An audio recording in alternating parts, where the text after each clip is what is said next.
Most people take rejection personally. They see it as failure, as proof they're not enough. But the Stoics? They saw rejection as refinement, not punishment, precision. Life's way of stripping away what you never needed and sharpening what you always had. Rejection isn't the enemy. It's the gatekeeper to resilience. When someone shuts a door on you, they're not reducing your value, they're redirecting your focus.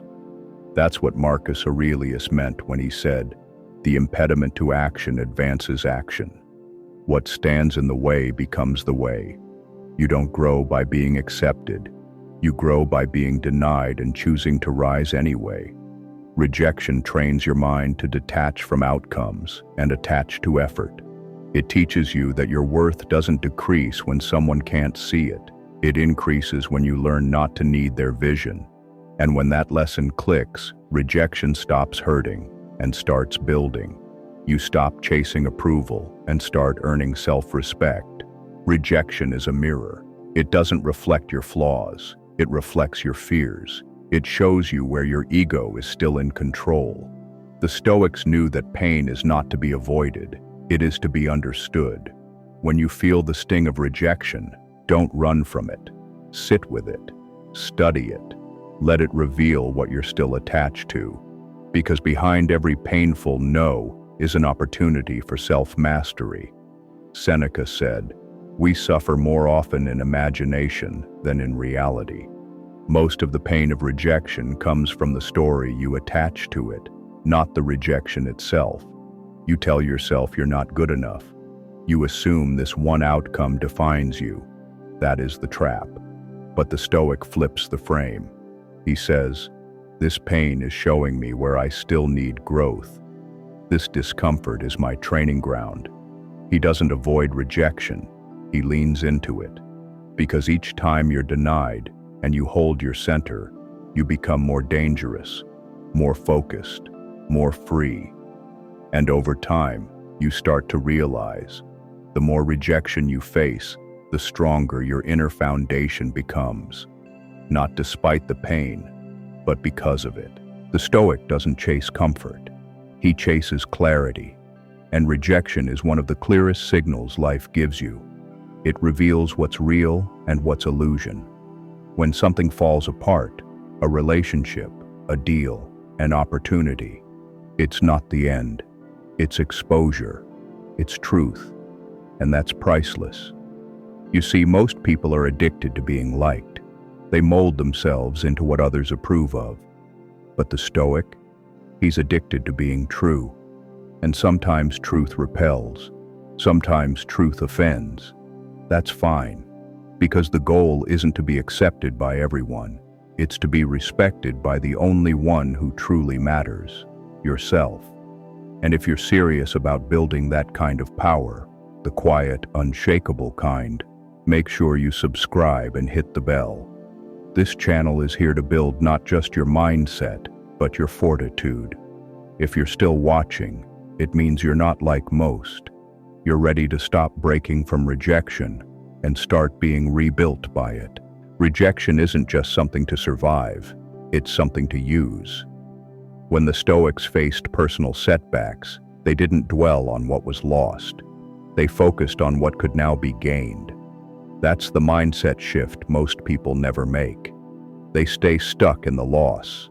Stoics move toward the lesson. Think about it. Every time you're rejected, life is removing an obstacle you couldn't see. Maybe it's protecting you from a false path, or challenging you to strengthen your sense of direction. In either case, rejection is not subtraction, it's redirection. And that shift is powerful. When you stop taking rejection personally, you start seeing it strategically. You become someone who doesn't need approval to move forward. You create your own momentum, and eventually, the world notices. Because the person who can stand alone without bitterness, that's rare. That's magnetic. That's the Stoic way. Use what hurt you to build what no one can take from you. Turn every closed door into fuel and walk on, not with resentment, but with purpose. There's a moment after rejection where your mind wants to spiral.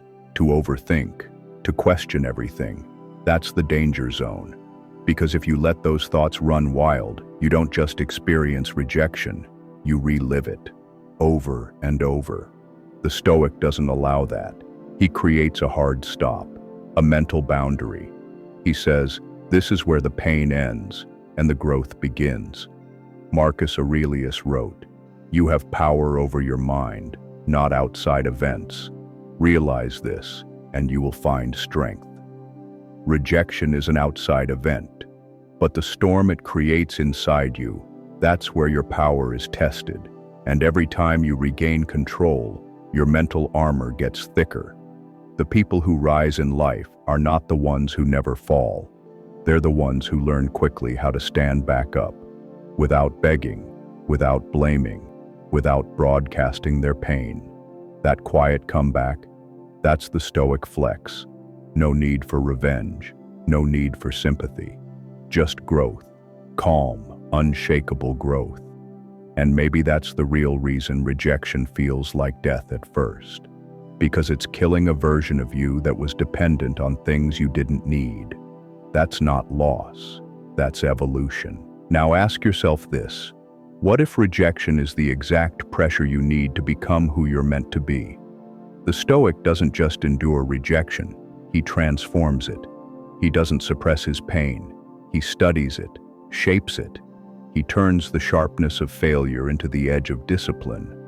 And that edge, it cuts through the noise of the world. It creates clarity, purpose, precision. Because in a world addicted to approval, the man who doesn't need it becomes a force. You walk into rooms without fear. You let go without losing power. You face no with the calm of someone who knows yes is not a requirement, it's just a bonus. You stop seeking closure and start creating momentum. That's the Stoic path. It's not cold, it's controlled, not emotionless, but emotionally mature. It's the strength to feel fully and still move forward. No bitterness, no drama, just relentless inner clarity. So here's the final question. What rejection have you been holding on to that's actually holding you back? Leave it behind. Comment below. What strength has your pain secretly given you? Let others chase acceptance. You build from rejection, quietly, powerfully, stoically.